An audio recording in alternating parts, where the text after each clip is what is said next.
నమస్కారం ETV news కు స్వాగతం ముందుగా ముఖ్యాంశాలు జీఎస్టీతో పెరగనున్న బ్రాండెడ్ బియ్యం ధరలు తెలుగు రాష్ట్రాల ప్రజలపై రోజుకు 50 కోట్ల భారం మినహాయింపు కోరనున్న తెలంగాణ సర్కారు వస్తు సేవల పన్ను పరిధి నుంచి తిరుమల తిరుపతి దేవస్థానాన్ని తప్పించాలన్న ఏపీ సర్కారు నేటి కేంద్ర కౌన్సిల్ భేటీలో కోరనున్న యనమల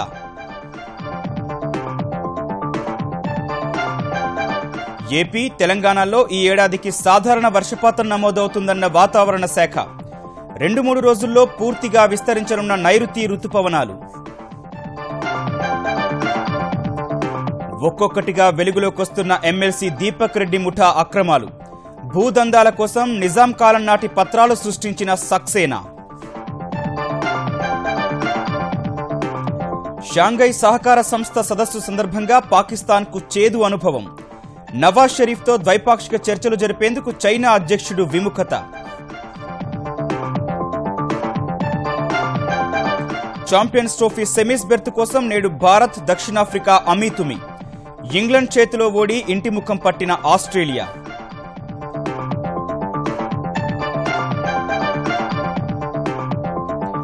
రోలాండ్ గ్యారోస్లో చరిత్ర సృష్టించిన జెలెనా ఓస్టాపెంకో ఫ్రెంచ్ ఓపెన్ మహిళల సింగిల్స్ టైటిల్ కైవసం నేడు నదాల్ వావ్రింకా అమీతుమి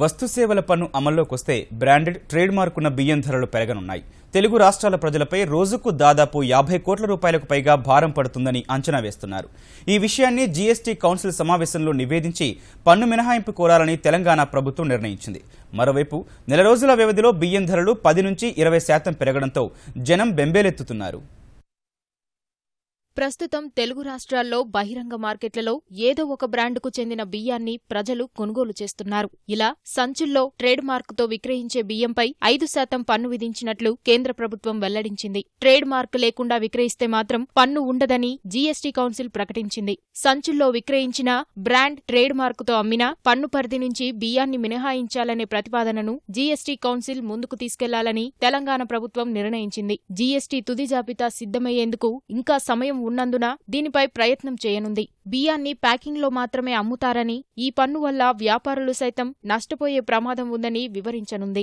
ఈ ఉమ్మడి రాష్ట్రాల్లో ఈ వ్యాట్ వల్ల 5% ట్యాక్స్ పెడితే రోజుకి 50 కోట్లు వినియోగదారులు నష్టపోతారని తెలియజేస్తున్నాను ఈ విషయంలో రాష్ట్ర ప్రభుత్వం చొరవ తీసుకొని మా రైస్ ఇండస్ట్రీ తరఫున నేను కోరుతున్నది మరియు ప్రజలకు కావలసింది ఒకటే ఈ బియ్యం మీద ట్యాక్స్ అనేది లేకుండా ఉండాలని మరోవైపు గడిచిన నెల రోజుల్లో బియ్యం ధరలు గణనీయంగా పెరిగాయి కిలో ఒక్కింటికి 10 నుంచి 20% వరకు ధర పెరిగింది కర్ణాటక తమిళనాడు రాష్ట్రాల్లో కరువు పరిస్థితులు నెలకొనడంతో ఆ రాష్ట్రాలకు తెలుగు రాష్ట్రాల నుంచి బియ్యం ఎక్కువగా ఎగుమతి అవుతోంది అందువల్ల ఇక్కడ ధరలకు రెక్కలొచ్చాయి ఈ సమస్యను పరిష్కరించేందుకు ప్రభుత్వాలు కృషి చేయాలని బియ్యంపై 5% పన్ను లేకుండా చూడాలని మిల్లర్లు కోరుతున్నారు ఈ ఖరీఫ్లో తెలంగాణలో 25 లక్షల ఎకరాల్లో వరి సాగు చేయాలని వ్యవసాయ శాఖ లక్ష్యంగా పెట్టుకోగా ఆంధ్రప్రదేశ్లో సుమారు 40 లక్షల ఎకరాల్లో వరి సాగు చేయించేందుకు వ్యవసాయ శాఖ కసరత్తు చేస్తోంది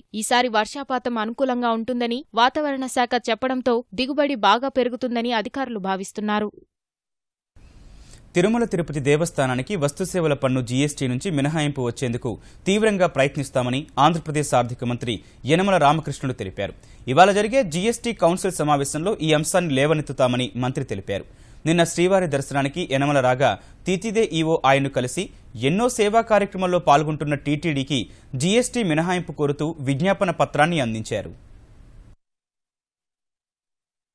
ప్రధానంగా టీటీడీకి సంబంధించిన వరకు కూడా వ్యాట్ యాక్ట్ ప్రకారంగా టీటీడీ డీలర్ డెఫినేషన్లో లేదు డీలర్ డెఫినేషన్లోకి వస్తే వీళ్ళు అసెస్మెంట్ చేసుకోవాల్సినటువంటి అవసరం ఉంది 60 లక్షల ఆదాయం పైన వాళ్ళందరూ కూడా సెల్ఫ్ అసెస్మెంట్ చేయాలి ఇప్పుడు వ్యాట్లో వీళ్ళు డీలర్గా లేరు వ్యాట్ ఎగ్జామ్షన్ ఇచ్చి స్టేట్కి పవర్ ఉంది కాబట్టి ఎక్కడ కావాలంటే ఎగ్జామ్షన్ అక్కడ ఇచ్చాం అదొకటి ఇష్యూ డిస్కస్ చేయాలి ఏమంటారో కౌన్సిల్ చూడాలి వీలైనంత వరకు మనం చేస్తాము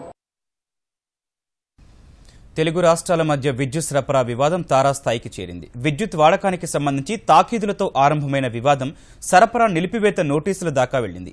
నేటితో ఆంధ్రప్రదేశ్, తెలంగాణ రాష్ట్రాల మధ్య విద్యుత్ సరఫరా నిలిచిపోనుంది. ఇకపై రెండు రాష్ట్రాల్లోనూ థర్మల్ విద్యుత్ కేంద్రాలు ఏ రాష్ట్ర పరిధిలో వాటికే సరఫరా చేయనున్నాయి. దీనివల్ల ఏపీకి 459 మెగావాట్ల విద్యుత్ మిగలనుంది. ఆంధ్రప్రదేశ్, తెలంగాణ రాష్ట్రాల మధ్య విద్యుత్ సరఫరా పూర్తిగా నిలిచిపోనుంది. కరెంటు వాడకానికి సంబంధించిన బకాయిలపై పరస్పర నోటీసులు జారీ చేసుకున్న ఏపీ జెన్కో, టీఎస్ జెన్కో ప్రస్తుతం ఎక్కడ విద్యుత్ అక్కడే వినియోగించుకునేలా ఏర్పాటు చేసుకున్నాయి. ఆంధ్రప్రదేశ్ లో విజయవాడ థర్మల్ పవర్ స్టేషన్, ఆర్టీపీపీలు మొత్తం 2810 మెగావాట్ల విద్యుత్ ను ఇకపై ఆంధ్రప్రదేశ్ వరకే సరఫరా చేయనున్నాయి. తెలంగాణకు చెందిన కేటీపీపీ, కేటీపీఎస్ 4, కొత్తగూడెం, రామగుండం ప్రాజెక్టుల నుంచి వచ్చే 2282 మెగావాట్ల విద్యుత్ తెలంగాణకే పరిమితం కానుంది.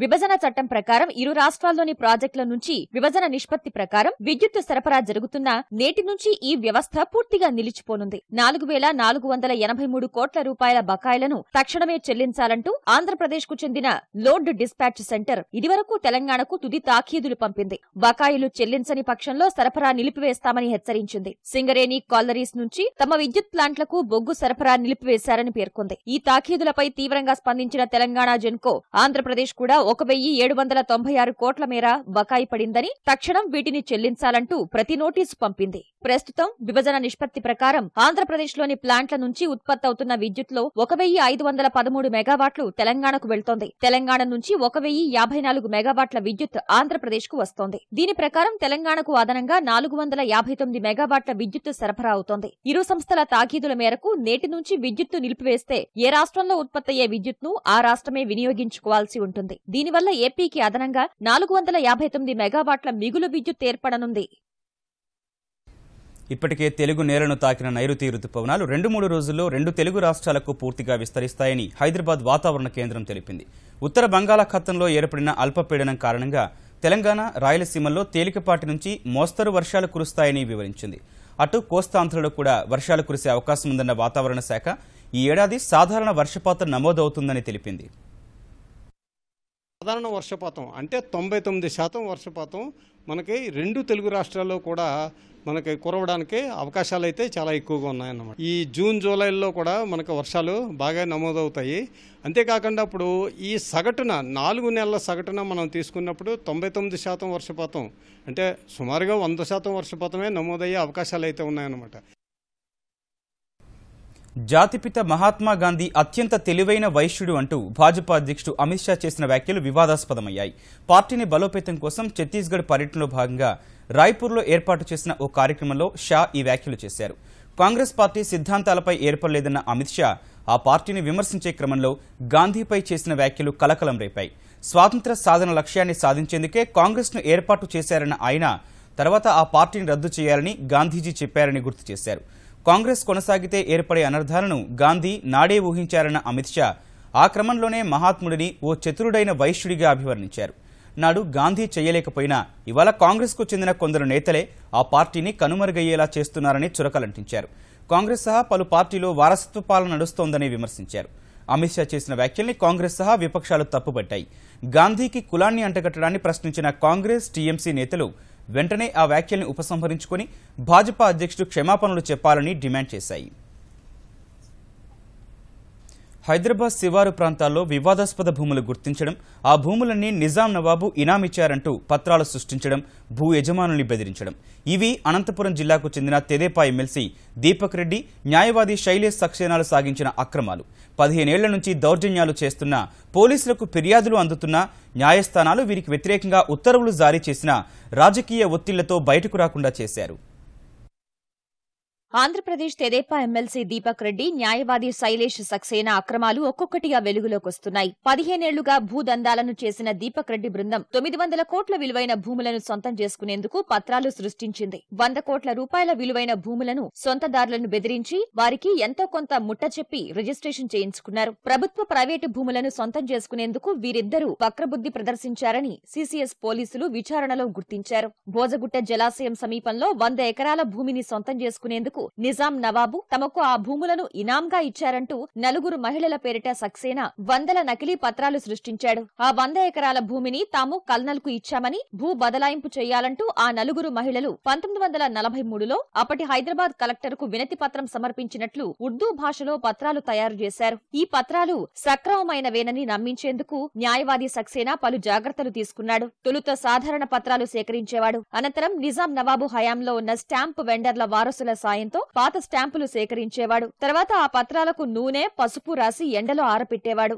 ఆరిన పత్రాలపై ఇంగ్లీషు గొలుసుకట్టు రాతలో ఫలానా స్థలం నిజాం నవాబు ఇనాం ఇచ్చినట్టు రాసేవాడు. తర్వాత ఈ పత్రాలకు సాక్ష్యంగా 100 ఏళ్ల నాటి ఉర్దూ భాషలో అసలు పత్రాలను జత చేసేవాడు. అప్పట్లో ప్రభుత్వ అధికారులు వేసిన సీళ్లను తయారు చేసి వాటిపై వేశాడు. ఇలా 78.47 ఎకరాలను శైలేష్ సక్సేనా సొంతం చేసుకున్నాడు. ఈ పత్రాలు, సీళ్ల నకళ్లను సిసిఎస్ పోలీసులు స్వాధీనం చేసుకున్నారు. వీటిని ఫోరెన్సిక్ ప్రయోగశాలకు పంపించారు. బంగారు నగల వ్యాపారి రామాయంపేట శ్రీనివాస్, న్యాయవాది శైలేష్ సక్సేనా, తెదేపా ఎమ్మెల్సీ దీపక్ రెడ్డి ఓ ముఠాగా ఏర్పడి వివాదాస్పద భూముల్ని దక్కించుకోవడమే లక్ష్యంగా పనిచేసేవారు. దీపక్ రెడ్డి డ్రైవర్ తిరుపతి రెడ్డి, శ్రీనివాసరావు అనే వ్యక్తులు పట్టా బజార్లో పాత దస్తావేజులు కొని సక్సేనాకిచ్చేవారు. వాటితో నకిలీ పత్రాలు సృష్టించిన Saxena city civil court, Nampally criminal కోర్టులో సమర్పించేవాడని సిసిఎస్ పోలీసులు తెలిపారు.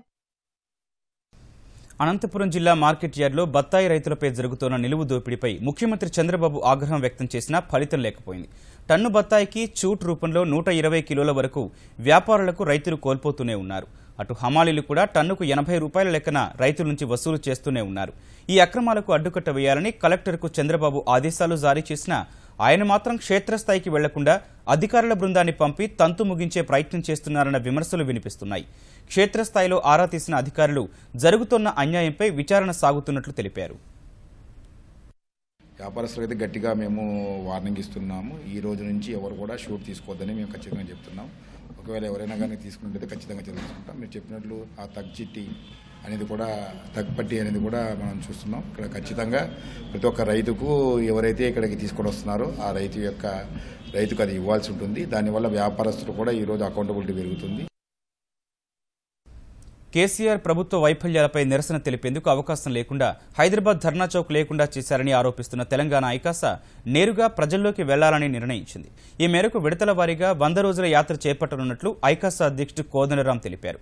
యాత్ర అనేది బస్సు యాత్ర లేదా పాదయాత్ర అన్నది ఇవాటి ఐకాస సమావేశంలో నిర్ణయిస్తామన్న ఆయన ప్రధానంగా రైతులు, నిరుద్యోగులు, నిర్వాసితుల సమస్యను లక్ష్యంగా చేసుకుని యాత్ర సాగుతుందన్నారు. స్థూలంగా ఏమిటంటే ఇప్పుడు జరుగుతున్న పాలన ప్రభుత్వ సమస్యలపైన దృష్టి పెట్టట్లేదు, పరిష్కారానికి ఒక ప్రయత్నం చేయటం లేదు. ఖచ్చితంగా ఈ పద్ధతులు మారాలి, పాలనా పద్ధతులు మారాలి, ఇప్పుడు నడుస్తున్నటువంటి రాజకీయాలు మారాలి. ప్రజల యొక్క సమస్యలను ప్రధానం చేసుకొని వాటి పరిష్కారానికి నిధులను, అధికారాలను వినియోగించేటువంటి పరిస్థితి రావాలని చెప్పి మేము కోరుకుంటున్నాం. కేంద్రంలో అద్భుతమైన పాలన అందిస్తున్న నరేంద్ర మోదీ నాయకత్వాన్ని తెలంగాణ ప్రజలు కూడా పూర్తి స్థాయిలో బలపరచాల్సిన అవసరం ఎంతైనా ఉందని కేంద్ర పంచాయతీరాజ్ మంత్రి పురుషోత్తం రూపాల అన్నారు. యాదాద్రి భువనగిరి జిల్లాలో జరిగిన సబ్కా సాత్ సబ్కా వికాస్ సమ్మేళనానికి వచ్చిన ఆయన తెలంగాణకు కేంద్రం 1000 కోట్ల రూపాయల సాయం చేస్తోందన్నారు.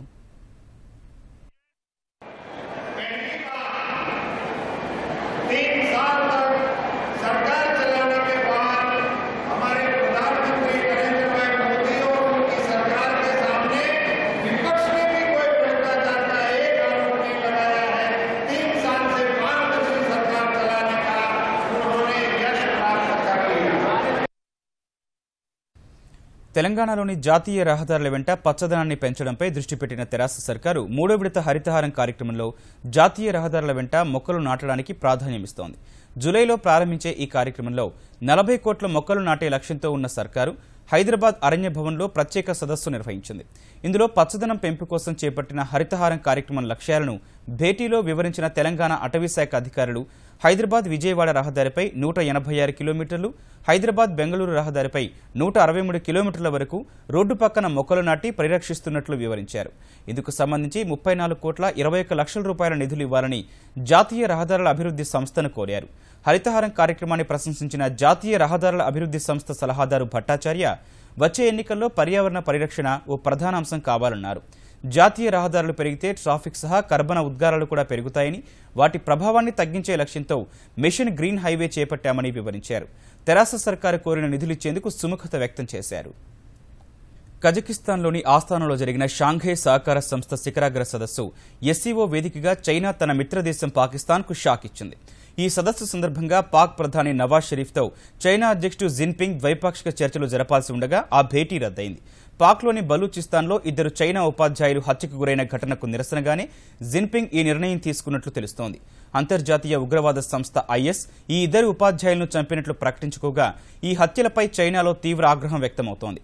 ఉగ్రవాదంపై పాక్ ఉదాసీన వైఖరిపై భారత్ ఎంత మొత్తుకున్నా పట్టించుకోకుండా పాక్కు సహకరిస్తోన్న చైనాకు తమ దేశానికి చెందిన ఉపాధ్యాయులు హత్యతో వాస్తవం బోధపడినట్లయింది.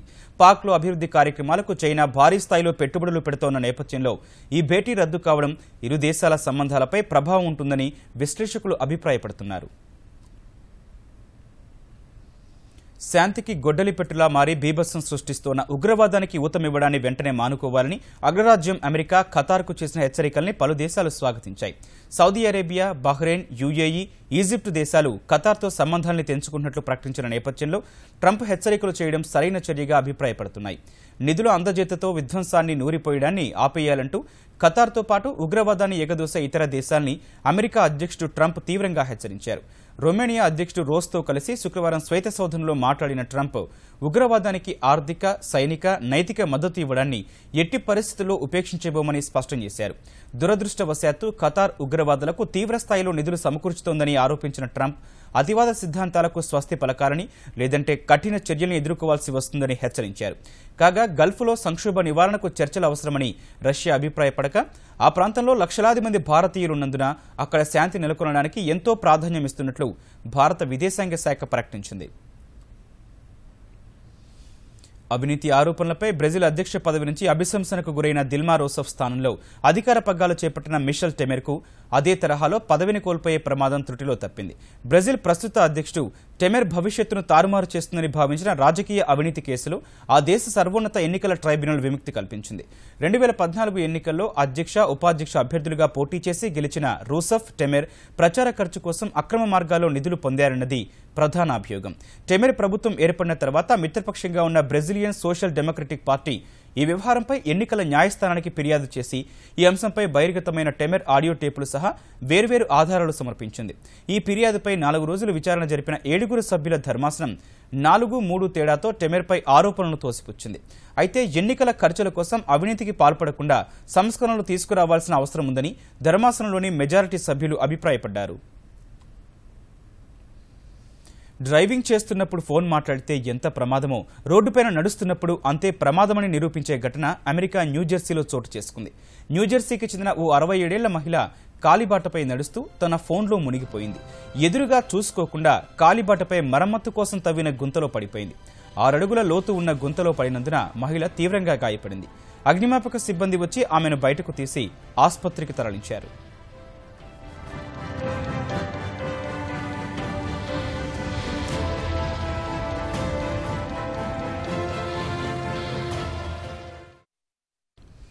ఈటీవీ న్యూస్ సమాప్తం. నమస్కారం.